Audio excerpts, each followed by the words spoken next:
channel. Don't forget to turn on the notification bell so you get notified when I upload my next video.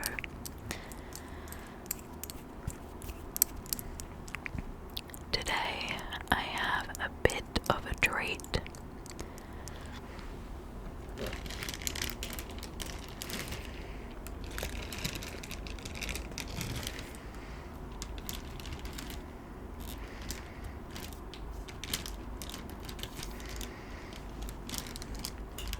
This is a massive bag of books that just got delivered to my door. I'm not gonna lie, I placed this order quite a while ago, so I don't remember what I got, but I thought we could go through it and unbox it together.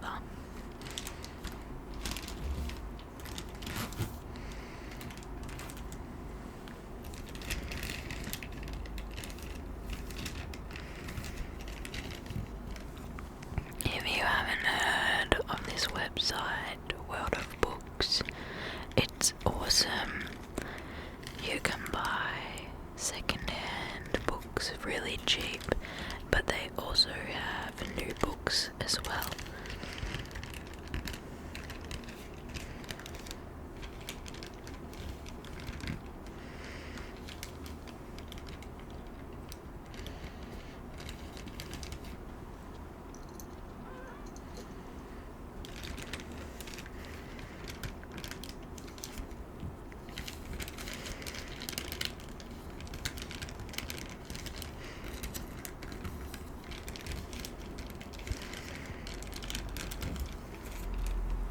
Alrighty, I'm just going to move it over to the side a bit so it's not so loud when I pull all the books out. Some are falling out anyway. The first book I have here is by Ali.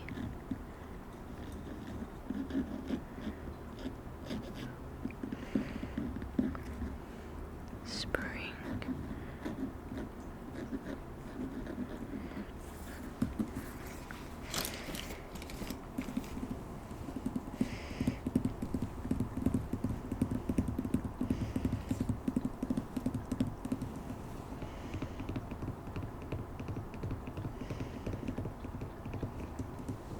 I actually got all 4 books in her seasonal collection.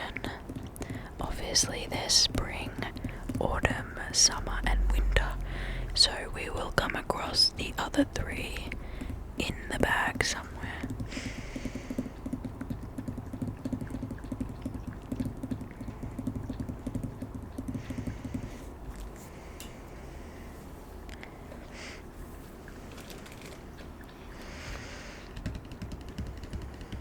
Spring, the great connective with an eye to the migrancy of story over time, and the rifling on pericles, one of Shakespeare's most resistant and rockling world works.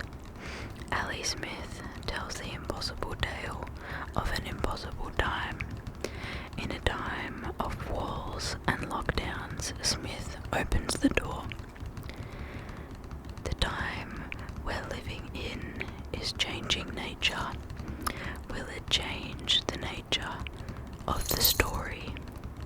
Hope springs eternal.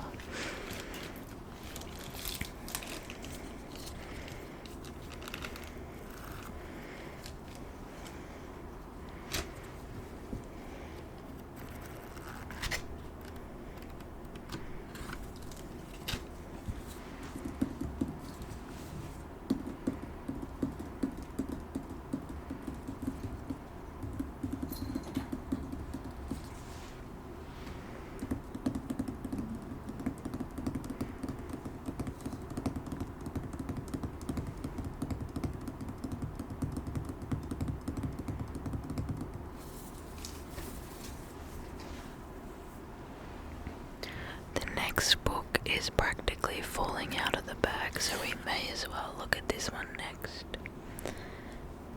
This is The Wall by Marlon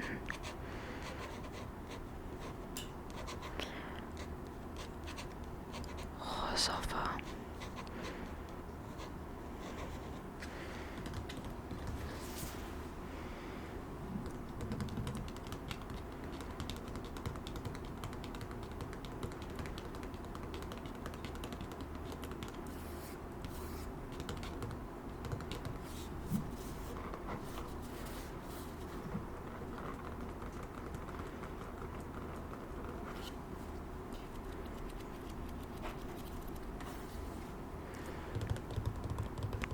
While vacationing in a haunting lodge in the Austrian mountains, a middle-aged woman awakens one morning to find herself separated from the rest of the world by an invisible wall.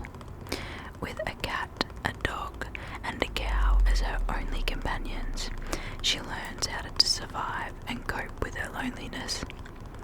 Allegorically yet deeply personal and absorbing, The Wall is at once a critique of modern civilization, a nuanced and loving portrait of a relationship between a woman and her animals, a thrilling survival story, a Cold War era dystopian adventure, and a truly singular feminist classic. This book sounds right up my alley. It's got animals. It's about feminism and some dystopian aspects as well.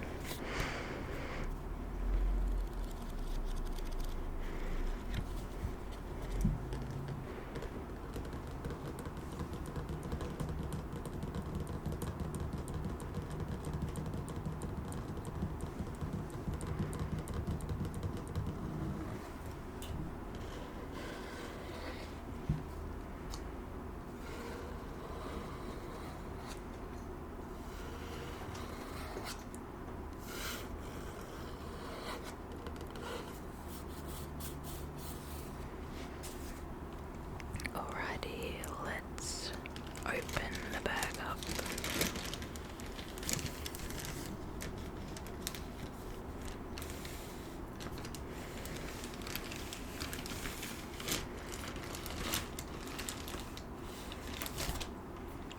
The next book is A Certain Hunger by Chelsea G. Summers.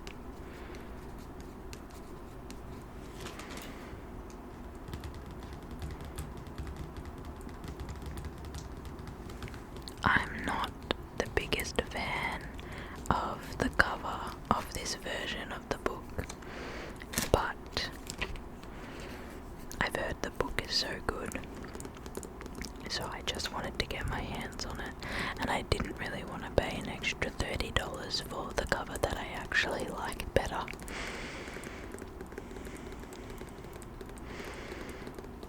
From her idyllic farm-to-table childhood to the heights of her career as a food critic, Dorothy Daniels has never been shy about her indulging her exquisite tastes, even when it led to her plunging an ice pick into her lover's neck. There is something inside Dorothy that she's finally ready to confess, but beware, her story just might make you wonder how your lover would taste, sautéed with shallots and mushrooms and deglazed with a little red wine.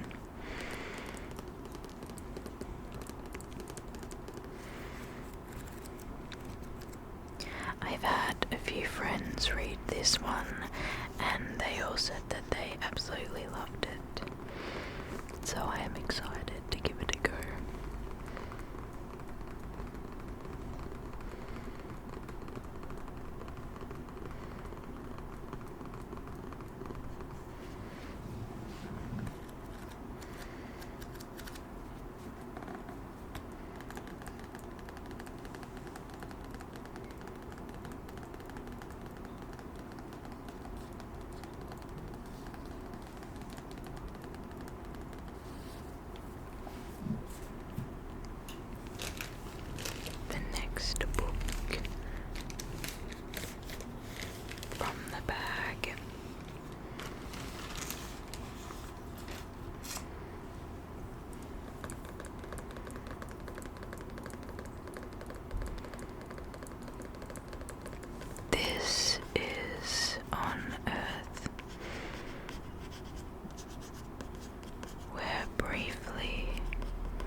This is a letter from a son to a mother who cannot read, written when the speaker, Little Dog, is in his late 20s. The letter unearths a family's history that began before he was born. It tells of Vietnam, of the lasting impact of the war, and of his family's struggle to forge a new future. And it serves as a doorway into parts of Little Dog's life with his mother has never known. Episodes of bewilderment, fear and passion, all the while moving closer to an unforgettable revelation.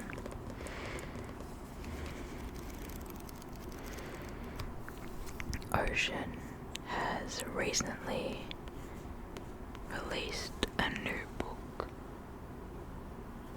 I'm very excited to read it. It's called The Emperor of Gladness, but I wanted to pick up some of their previous works because I've heard really good things about them.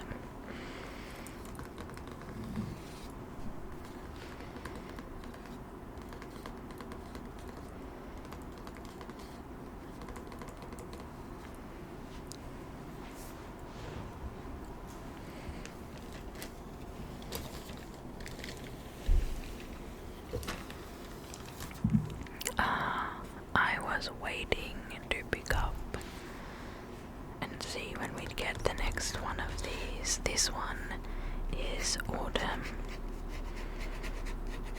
again by Ali Smith.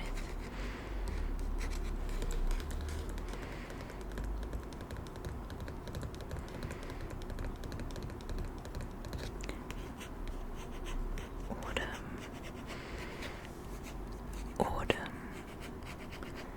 And for anyone who doesn't know, autumn is what we call fall in Australia and probably other countries too. I wouldn't be surprised if it's just America that calls autumn fall.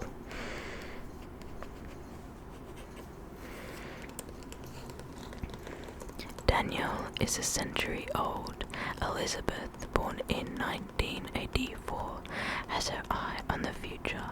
The United Kingdom is in pieces, divided by a historical, once-in-a-generation summer. Love is won, love is lost, hope is hand in hand with hopelessness. The seasons roll around as ever. The thing I've heard about these books is that although they are a series, you can read them standalone and in any order, which I kind of like. It doesn't really matter.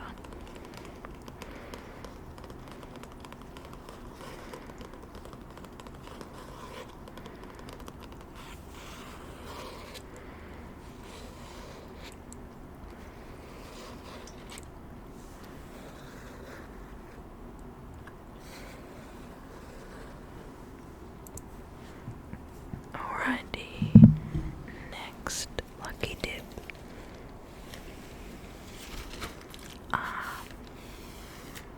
We have winter.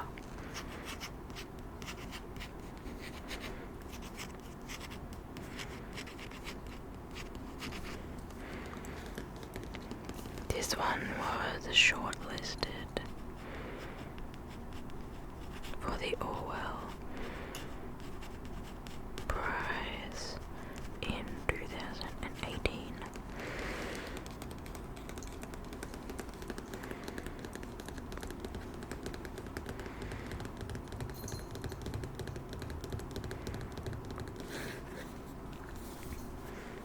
Winter, bleak, frosty winds, earth as iron, water as stone, or so the old song goes.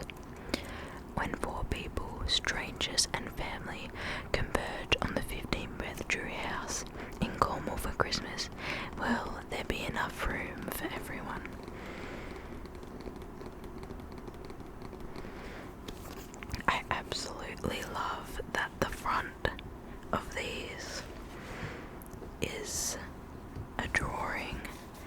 of the same path in the different seasons.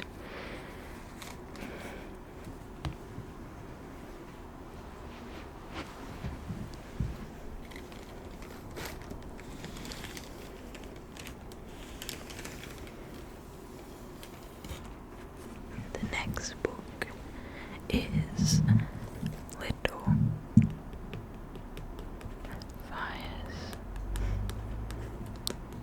Everywhere, a novel by Celeste and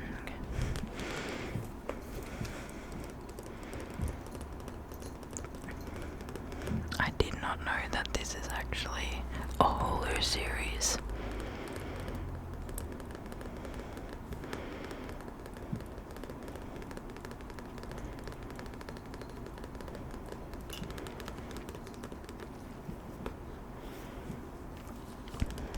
In Shaker Heights, a placid, progressive suburb of Cleveland, everything is planned, from the layout of the winding roads to the colour of the houses to the successful lives of its residents will go on to lead. And no one embodies this spirit more than Elena Richardson, whose guiding principle is playing by the rules. Enter Mia Warren, an enigmatic artist and single mother who arrives in this idyllic bubble with her teenage daughter Pearl, and a disregard for the status quo that threatens to upend this carefully ordered community. Suspicious of Mia and her motives, Elena is determined to uncover the secrets in Mia's past, but her obsession will come at an unexpected and devastating cost. Little Fires Everywhere explores the weight of secrets, the nature of art and identity, the ferocious pull of motherhood, and the danger of believing that following the rules can avert disaster.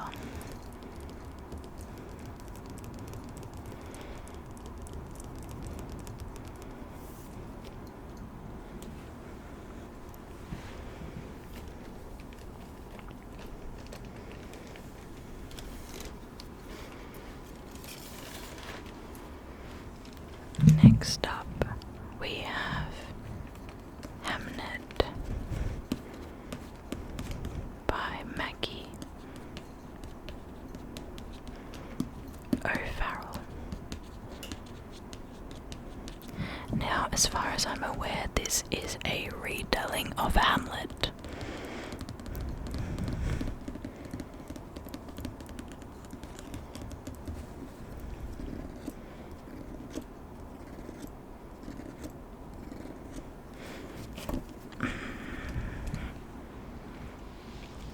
On a summer's day in 1586, a young girl in Stratford-upon-Avon takes to her bed with a sudden fever. Her twin brother, Hamnet, searches everywhere for help. Why is nobody home? Their mother, Agnes, is over a mile away, in the garden where she grows medicinal herbs.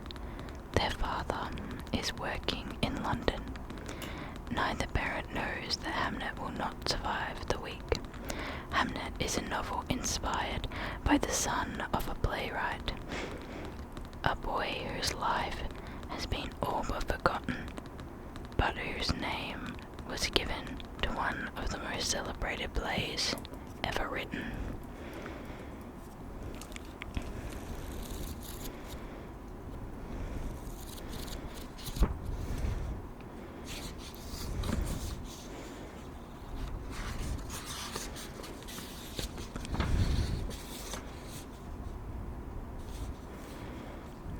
In the 1580s, a couple living in Henley Street, Stratford, had 3 children, Susanna, then Hamnet, and then Judith, who were twins.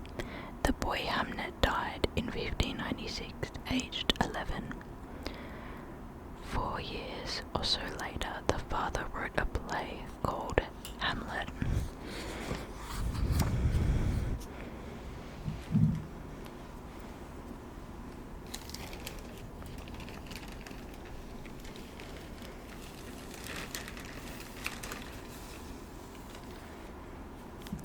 I've pulled out the last of the trilogy here. Well, not the trilogy, the quadruply or whatever that's called. Summer.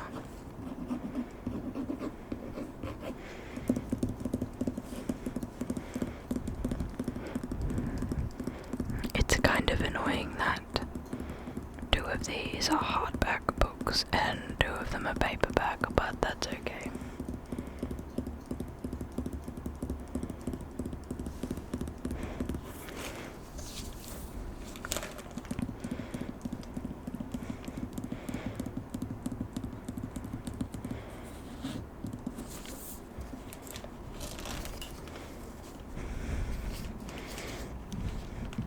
In the present, Sasha knows that the world is in trouble. Her brother Robert is the trouble. Their mother and father are having trouble. Meanwhile, the world's in meltdown, and the real meltdown hasn't even started yet. In the past, a lovely summer, a different brother and sister. No, they're living on borrowed time. This is a story about people on the brink of change. They're family, but they think they're strangers. So, where does family begin? And what do people who think they've got nothing in common have in common? Someone.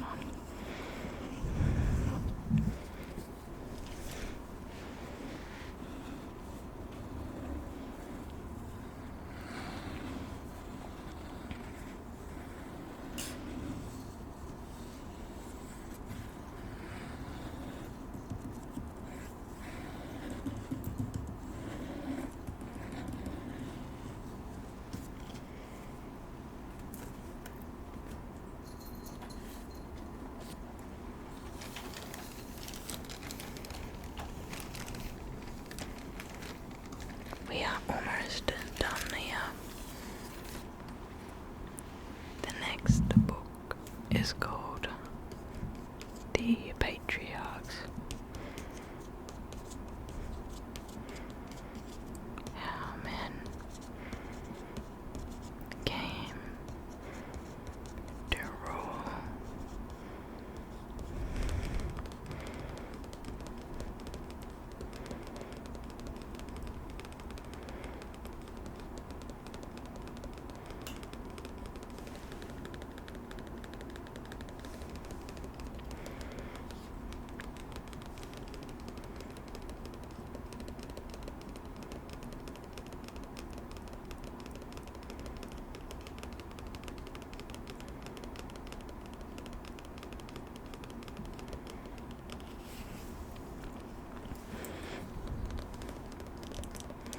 For centuries, people have treated male domination among humans as natural or inevitable.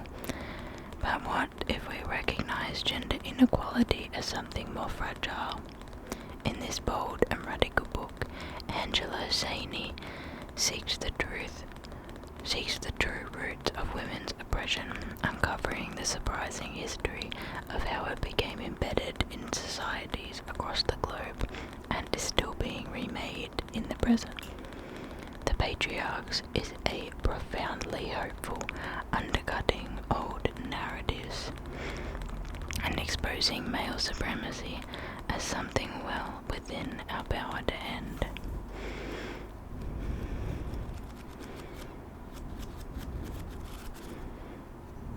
I'm very excited to read this book. I've been really into feminist literature at the moment, so this is right up my alley.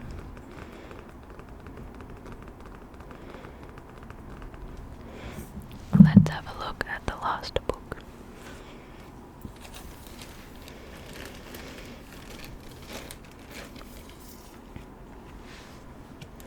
The last book I have for you today is The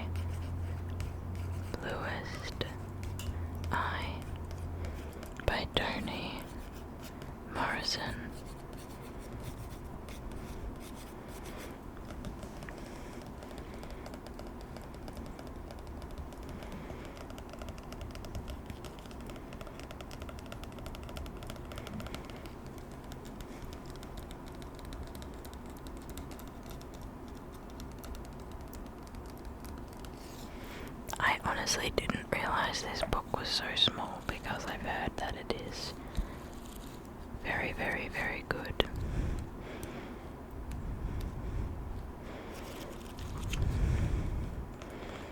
The Bluest Eye chronicles the tragic torn lives of a poor black family in the 1940s Ohio.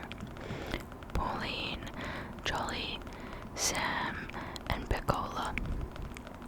Pecola, unlovely and unloves, prays each night for blue eyes like those of her privileged blonde, white schoolfellows. She becomes the focus of the mingled love and hatred, endangered by her family's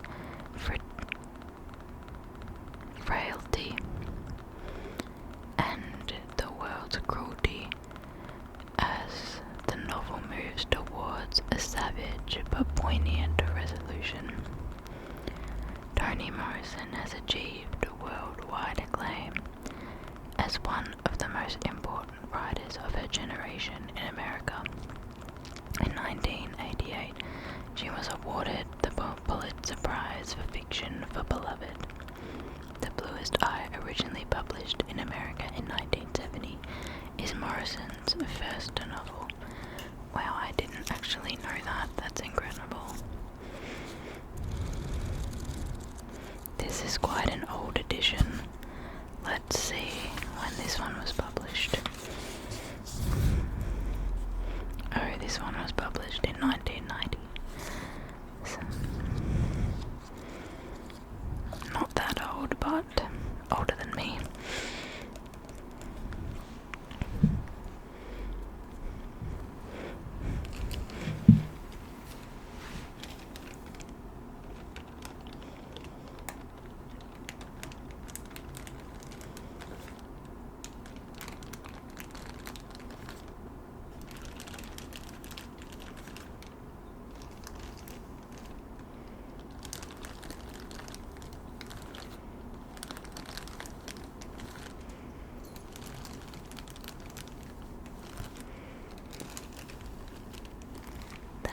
Is all of the books that I have for you today.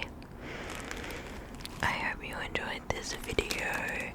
It was a little different than my normal book haul videos, but I thought it could be fun to do a little lucky dip.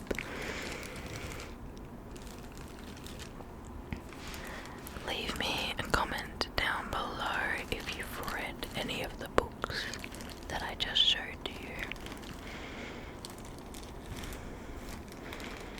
Thank you so much for hanging out with me today, and I will see you next time.